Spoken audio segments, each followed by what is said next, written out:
जीत Italian open 2025 के पुरुष एकल का जो खिताब है ना, ये किसने जीता है? तो देखिए, इटालियन ओपन 2025 में पुरुष एकल का जो खिताब है ना, यानी विजेता जो रहे हैं, ये आपके स्पेन के जो है कार्लोस अल्कराज जो है आपके विजेता रहे हैं। उप विजेता के बारे में अगर पूछा जाए तो आपका इटली के जो है ना जैनिक सिनर जो है आपका उप विजेता रहे हैं। लेकिन आपका विजेता के बारे में पूछा गया था तो ऑप्शन बी कार्लोस अल्कराज आपका करेक्ट आंसर होगा। और इनका देश का नाम भी आपको ध्यान में रखना कि स्पेन देश के जो है ये आपके रहने वाले हैं। तो ये तो हो गया आपका पुरुष एकल के बारे में। अगर आपसे महिला एकल के बारे में अगर पूछा जाना तो देखिए, इटालियन ओपन 2025 में महिला एकल की जो विजेता है ना, ये आपका इटली की जैस्मिन पाओलिनी जो है ना, ये आपका मतलब विजेता रही है। और उप विजेता जो है ना, ये आपका अमेरिका का कोको गॉफ जो है आपका उप विजेता रही है। तो ये फैक्ट भी आपको ध्यान में रखना है।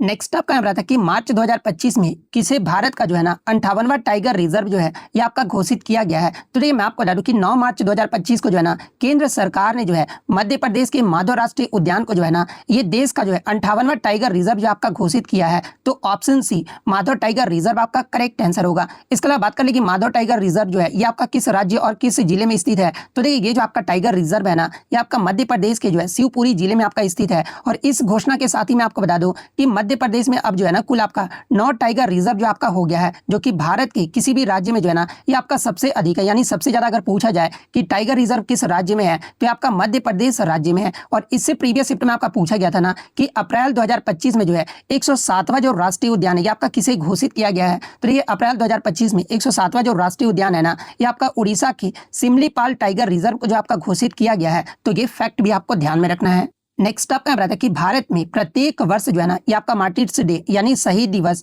भगत सिंह, सुखदेव और राजगुरु के बलिदान की याद में जो है ना ये आपका कब मनाया जाता है। तो देखिए, सबसे पहले मैं आपको बता दूं कि 23 मार्च 1931 को जो है ना लाहौर षड्यंत्र के केस के तहत जो है ब्रिटिश सरकार ने भारत के 3 महान क्रांतिकारी, और वो 3 महान क्रांतिकारी कौन कौन से हैं तो देखिए भगत सिंह, सुखदेव और राजगुरु को जो है ना ये आपका लाहौर जेल में जो आपका फांसी जो है आपका दिया गया था। और इसी महान सपूतों के साहस और बलिदान को श्रद्धांजलि देने के लिए जो है ना भारत में आपका प्रत्येक वर्ष जो है 23 मार्च को जो आपका शहीद दिवस के रूप में जो आपका मनाया जाता है। तो ऑप्शन में आपका 23 मार्च आपका दिया गया था। तो ऑप्शन बी 23 मार्च आपका करेक्ट आंसर होगा। देखिए, मैं आपको बता दूं कि भारत में जो है ना आपका 2 दिन जो है ये आपका शहीद दिवस के रूप में आपका मनाया जाता है। एक तो आपका 23 मार्च को जो है ये आपका इनकी श्रद्धांजलि के तौर पर जो आपका मनाया जाता है। और दूसरा जो है ना ये आपका 30 जनवरी को जो आपका मनाया जाता है, क्योंकि भारत में 30 जनवरी को ये आपका महात्मा गांधी की पुण्यतिथि को भी जो है ना ये आपका शहीद दिवस के रूप में भी जो आपका मनाया जाता है। तो ये फैक्ट भी आपको ध्यान में रखना है। लेकिन क्वेश्चन में आपका भगत सिंह, सुखदेव और राजगुरु के बारे में जो वो पूछा गया था, इसलिए आपका जो है ना 23 मार्च ऑप्शन बी वाला जो आपका करेक्ट आंसर होगा।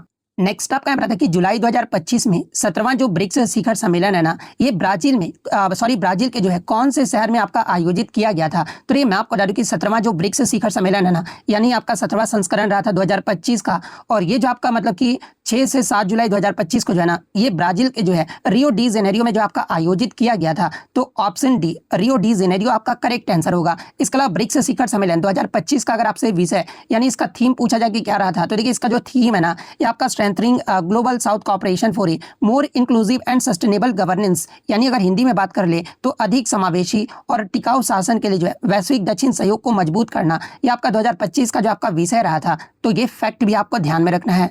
नेक्स्ट आपका रहा था कि वर्ष 2025 में भारतीय सेना द्वारा चलाया गया ऑपरेशन सिंदूर जो है ना ये मुख्य रूप से किस क्षेत्र में जो आपका आयोजित किया गया था, जहां पे इस प्रकार की 4 ऑप्शन जो वो दिए गए थे। तो ये मैं आपको बता दूं कि वर्ष 2025 में भारतीय सेना द्वारा चलाया गया ऑपरेशन जो सिंदूर है ना ये आपका मुख्य रूप से जो है पाकिस्तान और पाक अधिकृत कश्मीर यानी पीओके में आपका आतंकवादी ठिकानों को निशाना बनाने के लिए जो है ना ये आपका आयोजित किया गया था। तो ऑप्शन बी आपका यहाँ पे करेक्ट आंसर होगा। नेक्स्ट आपका यहाँ पर है कि नीति आयोग की रिपोर्ट और अद्यतन आंकड़ों के अनुसार जो है ना वर्ष 2011-12 से 2024-25 के बीच जो है ना भारत में लगभग कितने लोग जो आपका गरीबी से आपका बाहर निकले हैं, जहां पे इस प्रकार के आपके 4 ऑप्शन जो वो दिए गए थे। तो देखिए, मैं आपको बता दूं कि विश्व बैंक और नीति आयोग के हालिया विश्लेषण यानी आपका 2022-23 के उपभोक्ता व्यय सर्वेक्षण पर आधारित जो है ना इसके अनुसार जो है भारत में अत्यधिक गरीबी दर जो है ना आपका 2011-12 के जो है 27.1% से गिरकर जो है ना ये आपका 2024-25 तक जो है ये आपका 5% से नीचे आपका आ गया है, जो कि आपका नीति आयोग के ऑफिशियल रिपोर्ट्स में आपका बताया गया था। और गरीबी से बाहर निकले लोग जो है ना इस अवधि के दौरान जो है लगभग आपका 17.1 करोड़ यानी 171 मिलियन लोग जो है ना अत्यधिक गरीबी की रेखा से जो आपका ऊपर उठे हैं, और यही आपसे पूछा गया था। तो ऑप्शन सी आपका यहाँ पे करेक्ट आंसर होगा। नेक्स्ट आपका यहाँ पर आता है कि जुलाई 2025 में रक्षा अनुसंधान और विकास संगठन यानी डीआरडीओ द्वारा जो है ना किस मिसाइल का 24 घंटे का निरंतर निगरानी और विकासात्मक परीक्षण सफलतापूर्वक जो है आपका किया गया था। तो देखिए मैं आपको बता दूं कि जुलाई 2025 में डीआरडीओ ने जो है ना ये आपका प्रलय मिसाइल को जो है 24 घंटे का निरंतर निगरानी और विकासात्मक परीक्षण सफलतापूर्वक जो है ना ये आपका किया था। तो ऑप्शन बी प्रलय आपका यहाँ पे करेक्ट आंसर होगा। नेक्स्ट आपका बता कि खेलो इंडिया विंटर गेम्स 2025 यानी खेलो इंडिया जो आपका विंटर गेम्स 2025 का जो पहला चरण है ना ये आपका कहां पर आयोजित किया गया था। तो देखिए मैंने आपको कल ही बताया था कि खेलो इंडिया विंटर गेम्स का जो है ना ये आपका 2 चरणों में आपका आयोजित किया गया था, जिसका जो पहला चरण है ना ये आपका 23 से 27 जनवरी 2025 तक जो आपका आयोजित किया गया था। और कहां पर किया गया था पहला चरण, तो आपका लद्दाख लेह में जो है ना ये आपका आयोजित किया गया था। और इसमें आपका आइस हॉकी और आइस स्केटिंग जैसी बर्फीली खेल जो है ना ये आपका शामिल किया गया था। तो ऑप्शन में आपका लेह लद्दाख दिया गया था, तो ऑप्शन बी लेह लद्दाख आपका करेक्ट आंसर होगा। वहीं अगर दूसरे चरण के बारे में आगे के शिफ्ट में अगर पूछा जाए तो ये दूसरा जो चरण है ना ये आपका फरवरी को आपका मतलब कि जम्मू कश्मीर के जो है गुलमर्ग में जो आपका आयोजित किया गया था। और ये आपका खेलो इंडिया विंटर गेम्स 2025 का कौन सा संस्करण रहा था, तो आपका 5वां एडिशन यानी 5वां संस्करण रहा था। और इसका अगर शुभंकर पूछा जाए तो आपका सीन एसी यानी हीन तेंदुआ जो इसका शुभंकर रहा था। उद्घाटन की बात कर लेते हैं आपका केंद्रीय मंत्री डॉक्टर मनसुख मंडाविया ने जो है ना खराब मौसम के कारण जो है ये आपका वर्चुअली जो है इसका उद्घाटन जो आपके किए थे। तो ये पॉइंट भी आप ध्यान में रखिएगा। और पदक तालिका की बात कर ले तो देखिए खेलो इंडिया विंटर गेम्स में 2025 के पदक तालिका में जो पहले स्थान पे है ना ये आपका आर्मी रहा था। आर्मी के द्वारा जो आपके टोटल 7 गोल्ड मेडल, 5 जो आपका सिल्वर मेडल और 6 जो है ना ये आपका ब्रॉन्ज मेडल जो आपका जीता गया था। और मेडल टैली में जो है आपका आर्मी की जो टीम है ये आपका मतलब कि शीर्ष स्थान जो आपका हासिल किया था। इसके अलावा हिमाचल प्रदेश की जो टीम है ना ये आपका दूसरे पायदान पे रहा था। हिमाचल प्रदेश के द्वारा जो है ना ये आपका 6 गोल्ड मेडल, 5 जो आपका सिल्वर मेडल और 7 जो है ना ये आपका ब्रॉन्ज मेडल जो आपका शामिल था। और तीसरे पायदान पे जो है ना आपका लद्दाख की टीम जो आपका रहा था। तो सारे ऑप्शन मतलब कि सारे जो फैक्ट्स है ना ये आपको ध्यान में रखना है। नेक्स्ट आपका यहाँ पर था कि हरियाणा सरकार ने जो है किस वर्ष तक जो है ना राज्य में पराली यानी स्टबल बर्निंग जलाने की प्रथा को जो है ना पूरी तरह से समाप्त करने का लक्ष्य जो आपका निर्धारित किया है, जहाँ पे इस प्रकार के 4 ऑप्शन जो वो दिए गए थे। तो देखिए मैं आपको बता दूं कि हरियाणा सरकार ने जो है ना राज्य को 2027 तक जो है पराली मुक्त बनाने का लक्ष्य जो आपका निर्धारित किया है। तो ऑप्शन बी 2027 आपका करेक्ट आंसर होगा। देखिए इस क्वेश्चन में जो है ना मुझे थोड़ा सा डाउट है, ठीक है। एक बच्चे ने बताया कि सर इसमें एवरेज वेलोसिटी पूछा गया था, एक बच्चे मतलब कि 2-3 बच्चों ने बताया कि एवरेज वेलोसिटी पूछा गया था और 2-3 बच्चों ने जो है ना एवरेज मतलब कि स्पीड के बारे में जो आपका बताया था। तो देखिए दोनों क्वेश्चन में आपको यहाँ पे बता देता हूँ। अब आप कमेंट्स मत करने लगना कि सर एवरेज स्पीड पूछा गया था, कुछ बच्चे बोलेंगे सर एवरेज वेलोसिटी पूछा गया था। तो मैं आपको यहाँ पर दोनों बता देता हूँ, ठीक है। जो भी पूछा गया होगा आप आंसर जो अपना चेक कर लेना। जैसे कि अगर क्वेश्चन पहले की बात कर ले, यदि कोई वस्तु जो है 5 सेकंड में आपका गतिमान है और उसका जो प्रारंभिक वेग है ना ये आपका 8 मीटर पर सेकंड है, तथा जो अंतिम वेग है यानी जो फाइनल वेलोसिटी है ना ये आपका -2 मीटर पर सेकंड आपका दिया गया था। तो उस वस्तु का जो है ना एवरेज वेलोसिटी यानी औसत वेग जो आपका पूछा गया था कि क्या होगा, जहां पे इस प्रकार के आपके 4 ऑप्शन जो वो दिए गए थे। तो देखिए जब आपसे एवरेज वेलोसिटी पूछा गया होगा ना तो देखिए आपका यूनिफॉर्मली एक्सेलरेटेड या फिर डिक्लेरेटेड में आपका औसत वेग का सूत्र क्या होता है, तो एवरेज वेलोसिटी का जो सूत्र होता है ना ये आपका u प्लस v/2 होता है। यहाँ पे आप क्लियरली देख सकते हैं u प्लस v/2 जो है ना ये आपका फॉर्मूला होता है, जहाँ पर u जो होता है आपका प्रारंभिक वेग होता है, जो कि आपका क्वेश्चन में 8 मीटर पर सेकंड आपका गिवन जो आपका दिया गया है।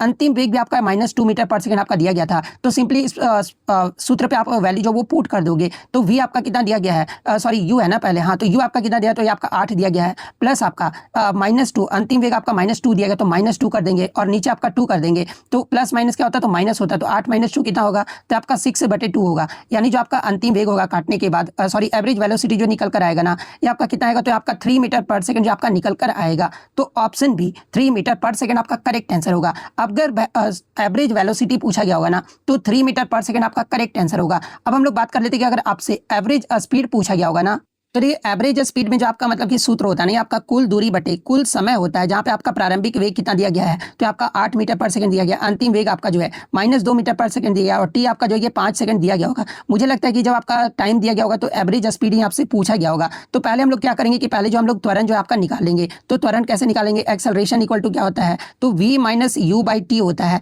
जहाँ से हम लोग एक्सेलरेशन इस वैल्यू पे पुट करके जो है -2 मीटर पर सेकंड स्क्वायर जो है ना ये आपका एक्सेलरेशन यानी त्वरण जो आपका निकल कर आ जाएगा। और वस्तु 8 मीटर पर सेकंड से रुकने तक का जो समय होगा ये आपका क्या हो जाएगा, तो आपका t1 equal to v by acceleration यानी 8/2 करोगे तो आपका t1 जो निकल कर आएगा ये आपका 4 सेकंड आएगा। और पहले 4 सेकंड में आपका जो चली दूरी है ना वो उसको पहले हम लोग निकाल लेंगे। तो इस फॉर्मूले से हम लोग निकालेंगे S1 मतलब कि गति का जो दूसरा समीकरण होता है ना S1 equal to ut plus half at square. इससे जब आप मतलब S1 निकालोगे ना तो आपका 16 जो है आपका निकल कर आएगा। उसके बाद 1 सेकंड में आपका विपरीत दिशा में चली दूरी हम लोग जो है इसी फॉर्मूले से S2 जो हम लोग निकाल लेंगे तो ये आपका -1 मीटर जो आपका मतलब कि निकल कर आ जाएगा। और दूरी हमेशा आपका क्या होता है, तो दूरी हमेशा आपका जो है वो पॉजिटिव यानी आपका जो है धनात्मक जो आपका लिया जाता है। तो कुल दूरी आपका कितना हो जाएगा, तो 16 + 1 आपका 17 मीटर जो आपका निकल कर आ जाएगा। अब हम लोग क्या करेंगे कि एवरेज स्पीड में जो है एवरेज स्पीड का फॉर्मूला भी मैंने आपको बताया क्या होता है, तो कुल दूरी बटे कुल समय होता है। तो कुल दूरी आपका कितना दिया गया था, तो कुल दूरी अभी मैंने 17 निकाला और कुल समय आपका कितना था, तो 5 था। तो कितना होगा, तो ये आपका 5 × 15 3.4 समथिंग कुछ जो है ना ये आपका जो है एवरेज स्पीड जो आपका निकल कर आएगा। तो ऑप्शन में आपका 3.4 अगर एवरेज स्पीड पूछा गया होगा तो 3.4 आपका ऑप्शन में दिया गया होगा। तो 3.4 आपका करेक्ट आंसर होगा। नेक्स्ट आप क्या बताते हैं कि ग्रेगर जॉन मेंडल ने जो है ना मटर के पौधे यानी पिसम सैटिवम पर अपने प्रयोग के लिए जो है ना कितने प्रमुख विपरीत लक्षणों का अध्ययन जो आपका किया था, जहां पे इस प्रकार के 4 ऑप्शन जो वो दिए गए थे। तो देखिए मैं आपको बता दूं कि आनुवंशिकी के जनक ग्रेगर जॉन मेंडल ने जो है ना मटर के पौधे में 7 जोड़ी विपरीत लक्षणों का चयन जो आपका किए थे। और ये 7 प्रमुख लक्षण कौन कौन से थे, यहाँ से भी प्रश्न पूछा जाता है। तो देखिए पहला जो था आपका तने का ऊंचाई था, सेकंड आपका फूल का रंग था, तीसरा आपका फूल की स्थिति थी, फोर्थ आपका फूल का आकार, पांचवा आपका फली का रंग था, छठा आपका बीज का आकार और सातवां जो था ना ये आपका बीज का रंग था। ये 7 प्रमुख लक्षण का उपयोग जो आपका किया गया था। और प्रत्येक लक्षण के जो है ना मैं आपको बता दूं कि 2 अस्पष्ट रूप थे। जैसे तने की ऊंचाई में जो आपका लंबा या बौना जो है ना ये आपका 2 अस्पष्ट रूप जो इन्होंने मतलब कि बताया था। इसके अलावा इसके परिणाम की बात कर ले तो देखिए इन 7 लक्षणों के जो है ना सटीक अध्ययन के कारण ही जो है ये आपका लॉ ऑफ डोमिनेंस यानी प्रभाविता का नियम और आपका जो है लॉ ऑफ सेग्रीगेशन यानी पृथक्करण का नियम जैसे महत्वपूर्ण आनुवांशिक सिद्धांत भी जो है ना ये आपके दिए गए थे। तो ऑप्शन में आपका 7 जो आपका दिया गया था, तो ऑप्शन बी 7 आपका यहाँ पे करेक्ट आंसर होगा।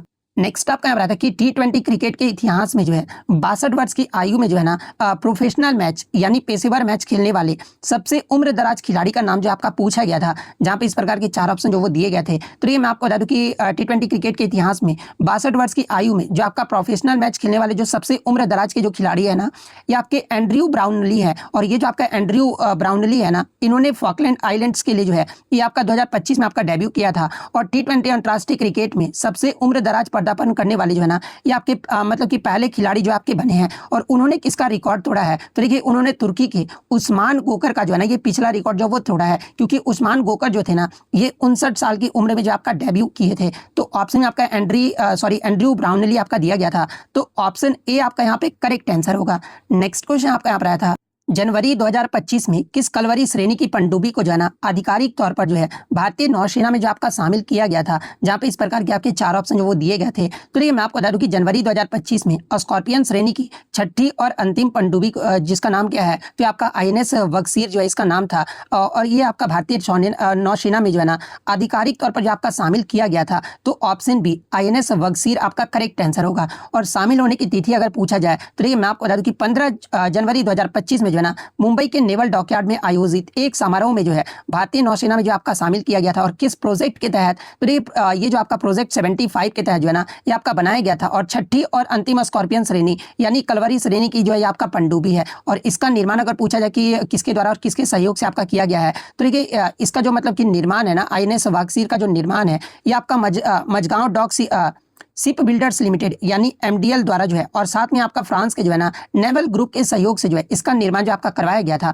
और इसकी विशेषता की बात कर ले तो ये जो आपका उन्नत सोनार, टारपीडो और एंटी शिप मिसाइलों से जो आपका लैस है। और इसमें कम शोर करने वाली तकनीकी स्टेल्थ है जो इसे विभिन्न अभियानों के लिए भी जो है ना ये आपका उपयुक्त जो आपका बनाता है। तो ये फैक्ट भी आपको ध्यान में रखना है।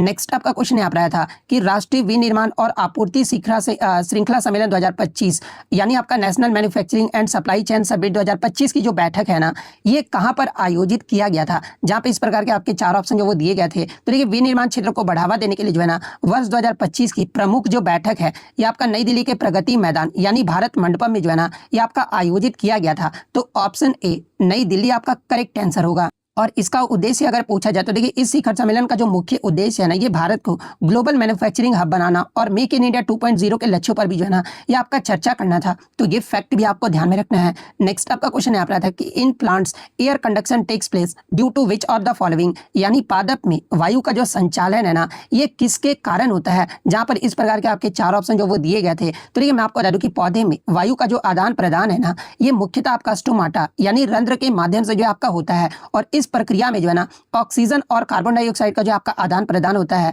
और रेस्पिरेशन यानी पौधे श्वसन के लिए जो है ना ऑक्सीजन जो आपका ग्रहण करते हैं, और प्रकाश संश्लेषण यानी फोटोसिंथेसिस के दौरान जो है ना ये आपका ऑक्सीजन जो आपका छोड़ते हैं। तो इसलिए पादपों में वायु का जो संचालन है ना, ये आपका मुख्य रूप से जो है ये आपका ऑक्सीजन के कारण ही जो आपका माना जाता है, और यही आपसे पूछा गया था। तो ऑप्शन बी ऑक्सीजन आपका करेक्ट आंसर होगा।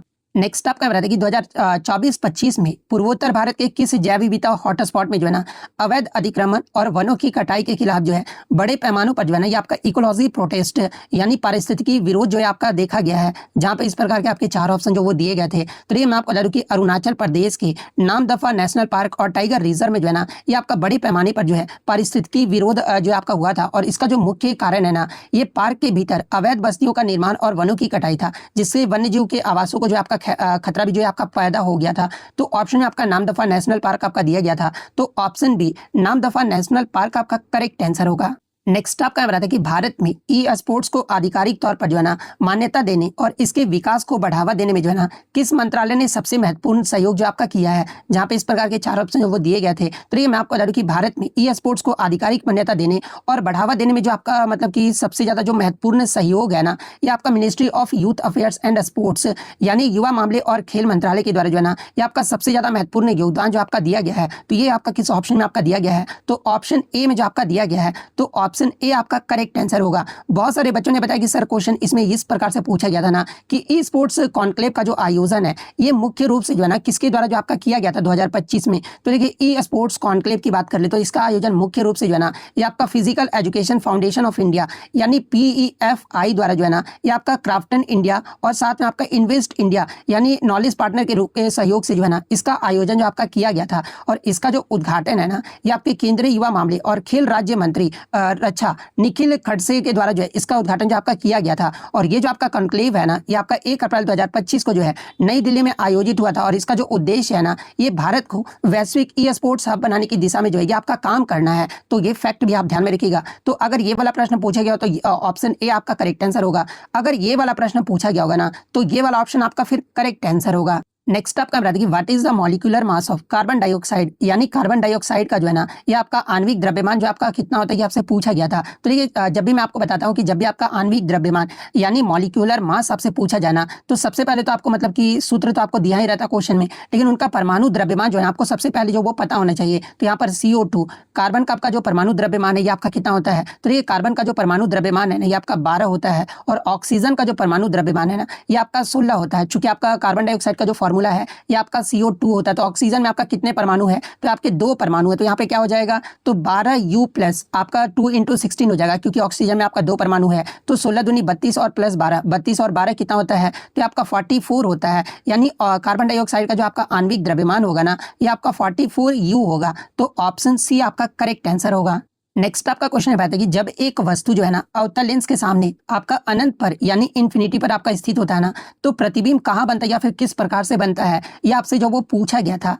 तो देखिए मैं आपको बता दूं कि जब प्रकाश की किरणें जो है ना आपका कॉन्केव लेंस में यानी आपका कि अवतल लेंस में आपका अनंत से आती है ना तो ये आपका मुख्य अक्ष के जो है आपका समानांतर होता है। और अवतल लेंस यानी आपका जो कॉन्केव लेंस होता है ना एक आपका डाइवर्जिंग लेंस यानी अपसारी लेंस होता है। इसलिए ये जो आपकी किरणें होती है ना ये आपका लेंस से गुजरने के बाद जो ये आपका फैल जाता है। और जब इन फैली हुई किरणों को पीछे की ओर जो आपका बढ़ाया जाता है ना तो आपका मुख्य फोकस यानी एफ पर जो आपका मिलता हुआ जो आपका प्रतीत होता है। यानी अगर प्रतिबिंब पूछा जाए कि कहाँ पर बनता है तो देखिए प्रतिबिंब जो है ना आपका अवतल लेंस के जो है मुख्य फोकस पर जो आपका बनता है। तो अगर पूछा गया कहां पर बनता है तो मुख्य फोकस आपका करेक्ट आंसर होगा। अगर इसकी प्रकृति के बारे में या फिर आकार के बारे में पूछा गया होगा तो देखिए अवतल लेंस में अनंत पर जब वस्तु आता है ना तो ये आपका हमेशा आपका वर्चुअल यानी आभासी और इरेक्ट यानी सीधा जो आपका होता है। और आकार की बात करें तो आपका बिंदु आकार यानी पॉइंट साइज या फिर वस्तु से बहुत छोटा यानी हाईली डिमिनाइज्ड होता है। तो इन दोनों में से मतलब आपका जो भी पूछा गया होगा ना मैंने आपको जो यहाँ पर बता दिया है।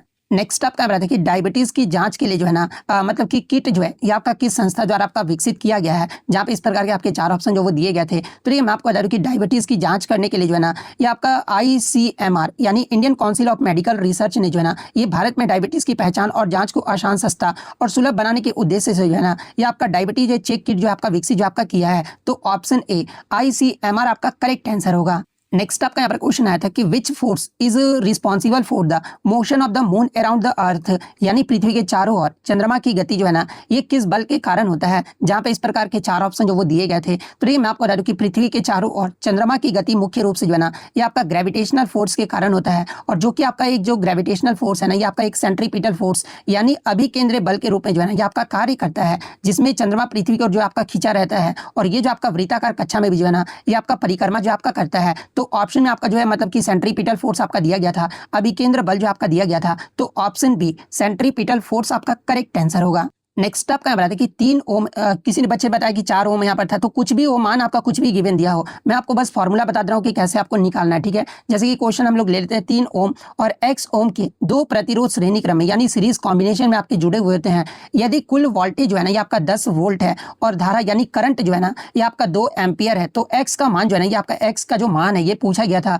कि ये कितना होगा, और इस प्रकार के आपके 4 ऑप्शन जो वो दिए गए थे। तो ये मैं आपको हर बार बताते आ रहा हूँ कि आपका जो श्रेणी क्रम में यानी सीरीज कॉम्बिनेशन में जो है ना आपको कुल प्रतिरोध की गणना कैसे की जाती है। तो आपका R = R1 + R2 ये जो आपका फॉर्मूला होता है, तो आपका एक R1 कितना दिया गया, तो ये आपका 3 ओम दिया गया था, और दूसरा जो R2 है ना ये आपका x ओम जो आपका निकालना था, जो कि आपको फाइंड आउट करना है, तो आपका 3x + x1 मतलब कि x ओम, इसको हम लोग इक्वेशन 1 जो है ना ये आपका मान लेंगे, ठीक है, क्योंकि हमें x जो आपका निकालना है। उसके बाद ओम का नियम का उपयोग करके जो है ना हम लोग कुल प्रतिरोध का गणना जो आपका कर लेंगे। तो ओम का नियम इक्वल टू क्या होता है, तो ये आपका V = जो है I × R होता है, जहां पे भी आपका क्वेश्चन में गिवन है 10 वोल्ट इक्वल टू करंट आपका कितना दिया गया, तो आपका 2 एम्पियर जो आपका दिया गया है, और R हम लोग यहाँ से इजीली जो वो फाइंड आउट कर लेंगे। तो R = हमारा क्या हो जाएगा, तो आपका V/I जो ये आपका हो जाएगा, जहां पर भी आपका 10 दिया गया है, I आपका 2 दिया गया है, तो 2 × 5 = 10 यानी R जो निकल कर आएगा ना ये आपका 5 ओम जो आपका निकल कर आएगा। तो अब हम लोग क्या करेंगे कि x का मान जो है आपका ज्ञात कर लेंगे। तो अब इक्वेशन 1 में जो हम लोग वैल्यू जो वो पुट कर देंगे, ठीक है। तो इक्वेशन 1 किसे माना था, तो देखिए 3 ओम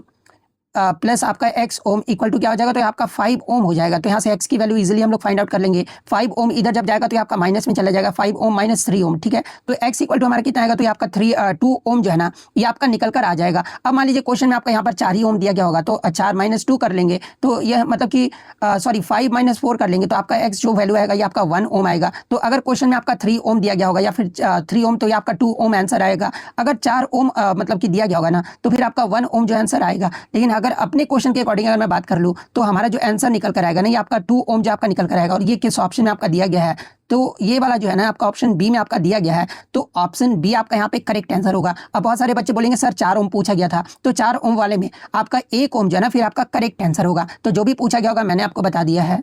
नेक्स्ट आपका बताते कि क्षारक यानी बेस में डालने पर जो है ना फेनोल्फथालीन का जो रंग होता है ये कैसा हो जाता है, ये आपसे पूछा गया था, जहाँ पे इस प्रकार के 4 ऑप्शन जो वो दिए गए थे। तो ये मैं आपको बता दूं कि फेनोल्फथालीन जो होता है ना एक आपका मतलब कि सिंथेटिक यानी कृत्रिम अम्ल क्षारक आपका एक इंडिकेटर होता है, और इसका जो उपयोग है ना ये विलयन की अम्लीय या फिर क्षारीय प्रकृति की जांच करने के लिए जो है ना ये आपका किया जाता है। और जब फेनोल्फथालीन को जो है ना ये आपका क्षारीय विलयन जैसे कि आपका सोडियम हाइड्रोक्साइड में आपका डाला जाता है ना, तो ये जो आपका 8 पॉइंट से ऊपर pH स्तर पर जो है ये आपका गुलाबी रंग जो आपका देता है। और ये यदि माध्यम जो है आपका अत्यधिक क्षारीय होता है ना, तो आपका गहरा गुलाबी या फिर बैगनी भी जो आपका हो सकता है। यानी क्षारक में डालने पर फेनोल्फथालीन का जो रंग होता है ना ये आपका पिंक यानी गुलाबी होता है। तो ऑप्शन सी गुलाबी आपका करेक्ट आंसर होगा।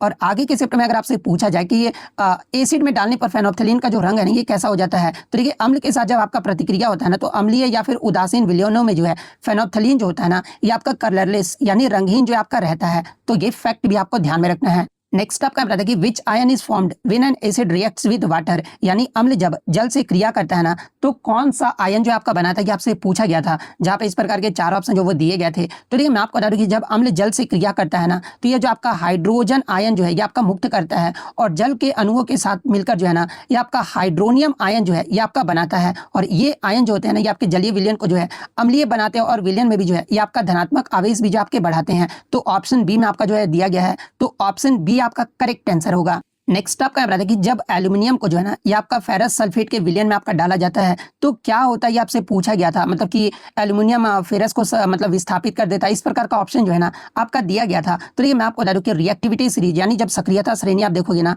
तो धातुओं की सक्रियता श्रेणी में जो है आपका एल्यूमिनियम जो होता है ना आपका लोहे यानी Fe से जो है ये आपका अधिक सक्रिय होता है, और इस कारण एल्यूमिनियम जो होता है ना ये आपका लोहे को जो है ये आपका विस्थापित जो मतलब कि कर देता है। और अभिक्रिया के प्रकार की अगर मैं बात कर लूँ तो ये जो है एक आपका सिंगल डिस्प्लेसमेंट रिएक्शन आप यहाँ पे क्लियरली देख सकते हैं, और ये जो आपका मतलब कि एकल विस्थापन अभिक्रिया है। आप यहाँ पे केमिकल इक्वेशन भी आपका देख सकते हैं। और फेरस सल्फेट का जो विलयन है ना ये आपका आमतौर पर जो है ये आपका फेरस सल्फेट का जो विलयन होता है ये आपका आमतौर पर जो है ये आपका मतलब कि हल्के हरे रंग का जो है ये आपका होता है, और वह अभिक्रिया के बाद जो है ना ये आपका कलरलेस यानी रंगीन एल्यूमिनियम सल्फेट विलयन में जो है ये आपका बदल जाता है, और लोहे के कण जो है ना ये आपके नीचे जो है आपके जमा हो जाते हैं। तो ऑप्शन जिस प्रकार से भी आपका दिया गया होगा मैंने आपको यहाँ पर बता दिया है। नेक्स्ट आपका यहाँ पर आता है कि फॉस्फोरिक अम्ल जिसका फॉर्मूला क्या होता है तो ये आपका H3PO4 होता है, में कौन सा आयन जो है ना ये आपका उपस्थित होता है, ये आपसे पूछा गया था। जहाँ पे इस प्रकार के आपके 4 ऑप्शन जो वो दिए गए थे। तो ये मैं आपको बता दूं कि फॉस्फोरिक अम्ल पानी में घुलकर जो है ना ये आपका 3 चरणों में जो आपका आयनित होता है, और मुख्य रूप से जो है ना ये आपका हाइड्रोजन आयन तथा फॉस्फेट आयन के रूप में जो है आपका मौजूद होता है। लेकिन मैं आपको बता दूं कि आंशिक रूप से जो है ना ये आपका मतलब कि डाई हाइड्रोजन फॉस्फेट और हाइड्रोजन फॉस्फेट आयनों में भी जो है ना ये आपका टूटता है, और खासकर जब ये आपका एक दुर्बल अम्ल के रूप में जो है आपका व्यवहार करता है तब जो आपका इसमें जो आपका टूटता है। लेकिन इसमें आपका कौन सा आयन जो आपका मौजूद रहता है तो आपका हाइड्रोजन आयन और फॉस्फेट आयन जो है ना आपका मौजूद रहता है। ये किस ऑप्शन में, तो ऑप्शन सी में आपका दिया गया है, तो ऑप्शन सी आपका करेक्ट आंसर होगा। नेक्स्ट आपका बता दें कि किसी धारावाही कुंडली यानी करंट कैरिंग कॉइल के कारण जो है ना उत्पन्न चुंबकीय क्षेत्र की दिशा जो है ये आपका किस नियम द्वारा जो आपका परिभाषित किया जाता है। जहाँ पे इस प्रकार के आपके 4 ऑप्शन जो वो दिए गए थे। तो ये मैं आपको बता दूं कि आपका करंट कैरिंग कॉइल यानी धारावाही कुंडली के कारण जो है ना उत्पन्न चुंबकीय क्षेत्र की जो दिशा होती है ना ये दक्षिण हस्त अंगुष्ठ नियम यानी राइट हैंड थंब रूल, या फिर कभी कभी जो है ना ये आपका एम्पियर के नियम के द्वारा भी जो है ये आपका परिभाषित जो आपका किया जाता है। जहाँ पर कुंडली की धारा की दिशा में जो है अपनी उंगलियों को मोड़कर जो है ना अंगूठा चुंबकीय क्षेत्र की दिशा जो है आपका बताता है। यानी अगर बात कर लेंगे कि किसी धारावाही कुंडली के कारण उत्पन्न चुंबकीय क्षेत्र की दिशा जो है ना आपका किस नियम के द्वारा आपका परिभाषित किया जाता है, तो आपका राइट हैंड थंब रूल के द्वारा जो है ना आपका परिभाषित किया जाता है। तो ऑप्शन बी आपका करेक्ट आंसर होगा। इसके अलावा एग्जाम में आगे के चैप्टर में अगर आपसे पूछा जाए कि कुंडली के अंदर यानी आपका कुंडली के अंदर बल यानी फोर्स की दिशा के लिए जो है ना किस नियम का उपयोग किया जाता है, तो देखिए कुंडली के अंदर बल की दिशा के लिए जो है ना ये आपका फ्लेमिंग के वामहस्त नियम यानी फ्लेमिंग लेफ्ट हैंड रूल का उपयोग जो है ना ये आपका किया जाता है। और फ्लेमिंग लेफ्ट हैंड रूल का जो प्रयोग है खासकर जो है ये आपका मोटर में जो आपका किया जाता है। तो ये फैक्ट भी आपको ध्यान में रखना है। एक क्वेश्चन आपका जो है केमिकल इक्वेशन को जो है ना बैलेंस करने के लिए आया था, यानी रासायनिक समीकरण को जो है ये आपका संतुलित करने को आया था। जहाँ पे एक आपका रासायनिक समीकरण दिया गया था 3H2SO4 प्लस XAl, फिर आपका प्रोडक्ट में आपका 3H2 प्लस YAl2SO4 का होल थ्राइस जो आपका दिया गया था। तो इस इक्वेशन को जो है ना आपको बैलेंस करके बताना था कि x और y की जो वैल्यू आएगी ना, इसका x और y का जो वैल्यू है, x इधर आपका हो गया और इस y का जो है ना आपका वैल्यू पूछा गया था। और इस प्रकार के आपके 4 ऑप्शन जो वो दिए गए थे। तो पहले आप इस इक्वेशन को जो है ना वीडियो पॉज करके जो आप अच्छे से देख लो, क्योंकि मैं अब थोड़ा नीचे समझाऊंगा तो आपको थोड़ा सा रिमाइंड नहीं हो पाएगा। तो सबसे पहले हम लोग सल्फेट और हाइड्रोजन को जो है आपका बैलेंस करेंगे यानी आपका संतुलित करेंगे। तो देखिए समीकरण का जब आप दाईं ओर देखोगे ना तो यहाँ पर आप जब दाईं ओर देखोगे तो आपका 3H2 यहाँ पे 3H2 है, आप यहाँ पे क्लियरली देख सकते हैं। उसके बाद इसका अर्थ ये हुआ ना कि आपके हाइड्रोजन में जो है कितने परमाणु है, तो 3 × 2 क्या होता है, तो आपका 6 होता है। यानी हाइड्रोजन में जो आपका 6 परमाणु है, और इसे संतुलित करने के लिए बाईं ओर से जो है ना ये आपका कितना आवश्यकता होगा, तो आपका कि मतलब 3 आपका जो है वो आवश्यकता होगा। यानी आपका पहले ही क्वेश्चन में आपका गिवन है 3H2SO4 यानी आपका 3 दूनी 6, इधर तो आपका पहले से ही बैलेंस्ड है, तो ये तो आपका बैलेंस्ड हो गया। ठीक है, उसके बाद हम लोग 3H2 3 सल्फेट आपका जो है ये आपका समूह है। अब दाईं ओर जो है ना हम लोग एल्यूमिनियम सल्फेट के पहले से ही जो है आपका 3 सल्फेट जो आपका मौजूद है, यानी कि y का जो वैल्यू होगा ना ये आपका क्या होगा, तो ये आपका 1 होगा। आप यहाँ पे क्लियरली देख सकते हैं, यहाँ पर आपका 3 एल्यूमिनियम इधर है तो आपका y का जो वैल्यू आ जाएगा ये आपका 1 आ जाएगा। अब 1 क्यों आएगा आपको ये समझ नहीं आ रहा होगा, क्योंकि हम लोग यहाँ पर क्या कर रहे हैं, तो आपका सल्फेट और हाइड्रोजन को जो है आपका बैलेंस कर रहे हैं। तो हाइड्रोजन तो आपका पहले से ही बैलेंस है आपका इस इक्वेशन में। उसके बाद आपका यहाँ पर सल्फेट SO4 ये आपका 4 × 3 का तो 12 हो जाएगा। इधर भी आपका SO4 और इधर आपका 3 है तो 3 × 4 आपका 12 हो जाएगा। यानी ये जो आपका मतलब बैलेंस्ड है, तो यहाँ पर तो आपका 1 ही रहेगा, y जो आपका 1 आ गया।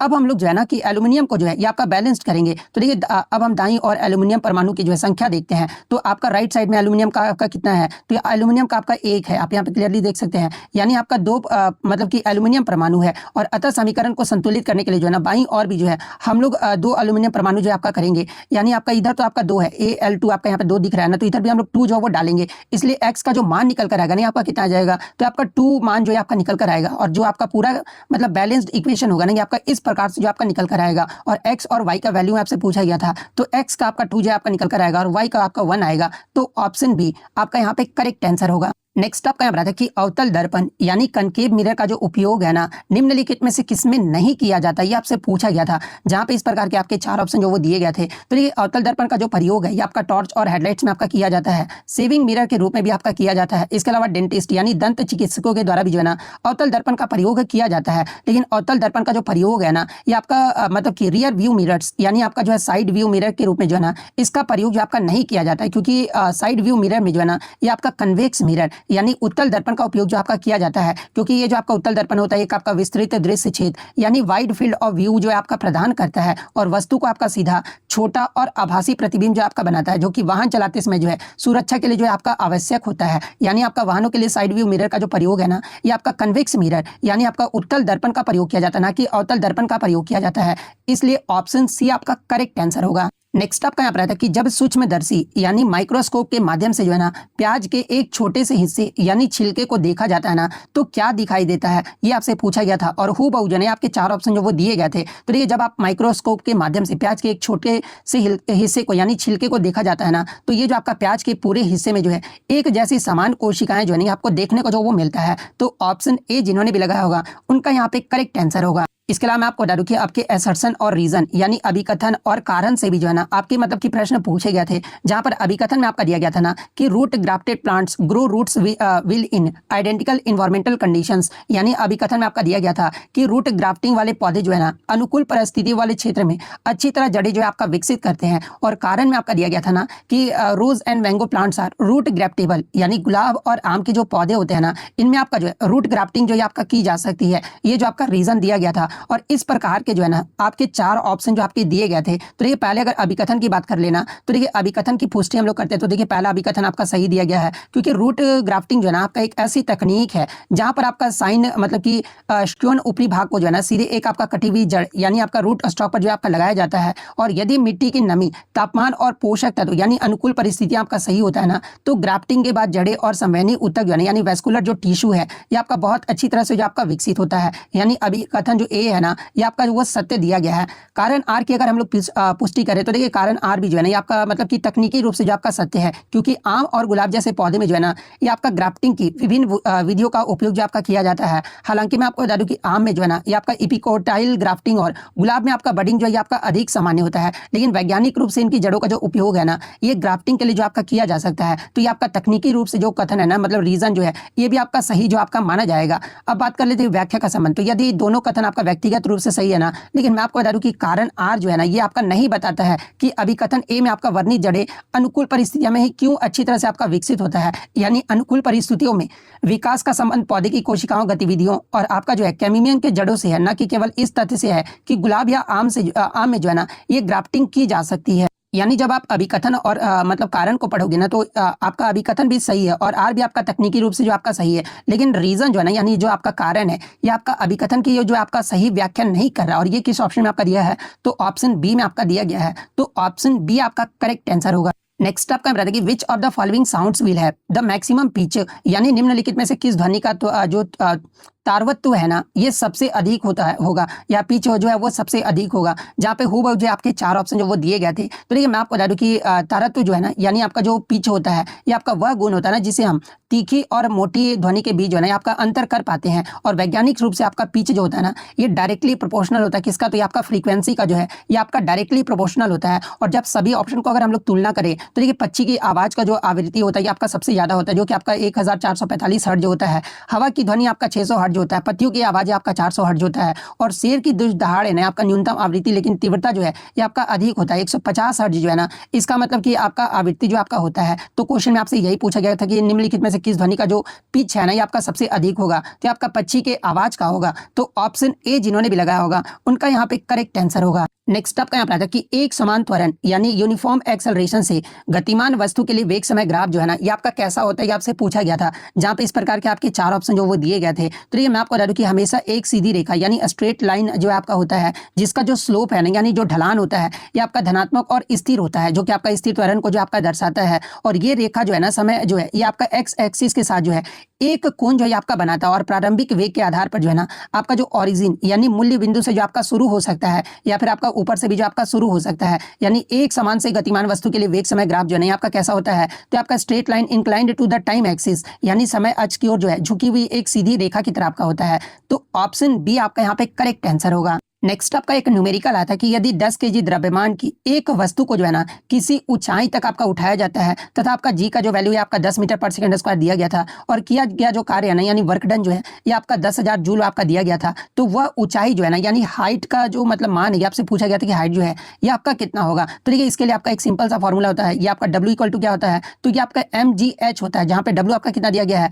तो आपका 10,000 जूल जो आपका दिया गया है। तो वैल्यू पुट कर लेंगे, मास हमारा कितना दिया गया, तो मास हमारा 10 केजी दिया गया है, जी भी हमारा 10 के दिया गया, और h जो हमें निकालना है, तो h इक्वल टू हमारा कितना हो जाएगा, तो h इक्वल टू जो है ना ये आपका W बाई क्या होगा, mg हो जाएगा। ठीक है, तो हमारा W कितना दिया, तो आपका 10,000 दिया गया। ठीक है, और आपका जो है सॉरी 10,000 यहाँ लिख लेता हूँ, उसके बाद आपका mg कितना हो जाएगा, तो आपका 10 × 10 100 हो जाएगा। ठीक है, तो इसको 0 से 0 आपका 2 जीरो कट गया, तो h जो हमारा निकल कर आएगा ना, ये आपका 100 मीटर जो आपका निकल कर आएगा। तो ऑप्शन बी 100 मीटर आपका करेक्ट आंसर होगा। नेक्स्ट आपका बताते हैं कि विच टिश्यू या cartilage is present in the external ear यानी कान के बाहरी हिस्से यानी कर्ण पल्लव में जो है ना कौन सा ऊतक या फिर उपास्थि जो आपका मौजूद होता है, जहाँ पे इस प्रकार के 4 ऑप्शन जो वो दिए गए थे। तो ये मैं आपको बता दूं कि कान के बाहरी हिस्से जिसे आपका कर्ण पल्लव यानी पिन्ना जो है आपका कहा जाता है, और इसमें आपका मुख्य रूप से जो है ना ये आपका एलो इलास्टिक कार्टिलेज यानी पीला लोचदार उपास्थि ऊतक जो है ना ये आपका मौजूद होता है। तो ऑप्शन बी इलास्टिक उपास्थि आपका करेक्ट आंसर होगा। नेक्स्ट आपका बताते हैं कि what does the smooth endoplasmic reticulum produce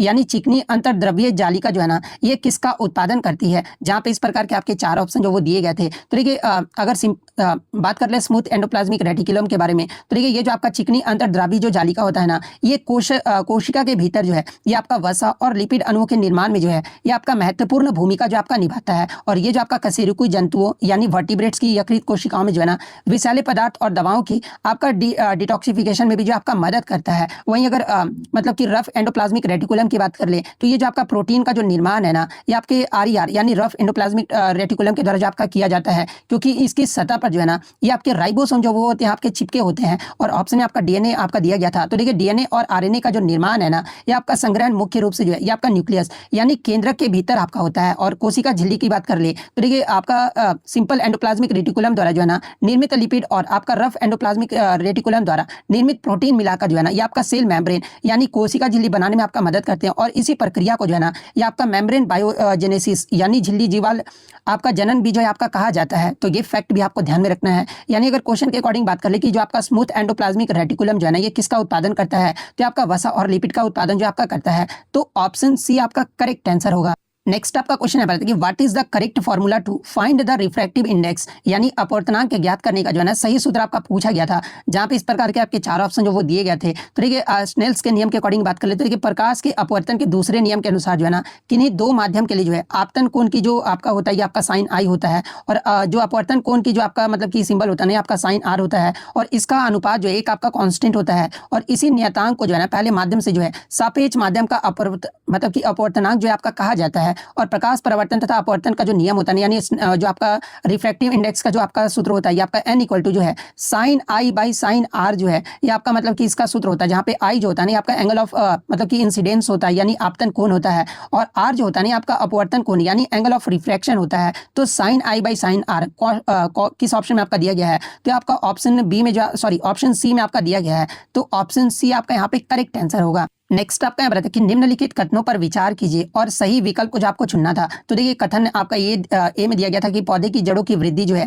ये आपका गुरुत्वाकर्षण से प्रभावित होता है। कथन बी में आपका दिया गया था कि तने की वृद्धि जो है ना ये सूर्य के प्रकाश से जो आपका प्रभावित होता है। ये 2 कथन आपका दिया गया था, जिसमें आपका ट्रू फॉल्स जो आपका पूछा गया था। तो ये पौधे की जड़ें हमेशा जो है ना नीचे की ओर जो है ये आपका गुरुत्वाकर्षण की दिशा में बढ़ती है, और इसे ही जो है आपका पॉजिटिव मतलब कि जियोट्रॉपिज्म यानी धनात्मक गुरुत्वानुवर्तन जो है ना ये आपका कहा जाता है। इसलिए कथन ए तो आपका वो सही है। पौधे की तना यानी स्टेम हमेशा जो है ना प्रकाश के स्रोत की ओर बढ़ने की प्रवृत्ति रखता है और इसे आपका जो है धनात्मक प्रकाशानुवर्तन यानी पॉजिटिव फोटोट्रोपिज्म जो आपका कहा जाता है। और ये जो आपका ऑक्सीजन हार्मोन के कारण जो है आपका होता है। तो ऑप्शन मतलब कि कथन बी भी जो आपका सही दिया गया है, यानी दोनों ही कथन आपके जो वो सही दिए गए हैं। और ये किस ऑप्शन में आपका दिया है, तो ऑप्शन बी में ऑप्शन सी में आपका जो वो दिया गया है। तो ऑप्शन सी आपका यहाँ पे करेक्ट आंसर होगा। नेक्स्ट आपका बता कि यदि दो वस्तुओं के बीच की दूरी को जो है ना घटाकर आधा कर दिया जाता है तो उनके बीच गुरुत्वाकर्षण बल पर जो है ना ये क्या प्रभाव पड़ेगा, ये आपसे पूछा गया था। जहाँ पे हूबहू जो आपके ये चार ऑप्शन जो वो दिए गए थे। तो देखिए मैं आपको बता दूं कि यदि दो वस्तुओं के बीच की दूरी को जो है आधा कर दिया जाता है तो उनके बीच लगने वाला जो गुरुत्वाकर्षण बल होगा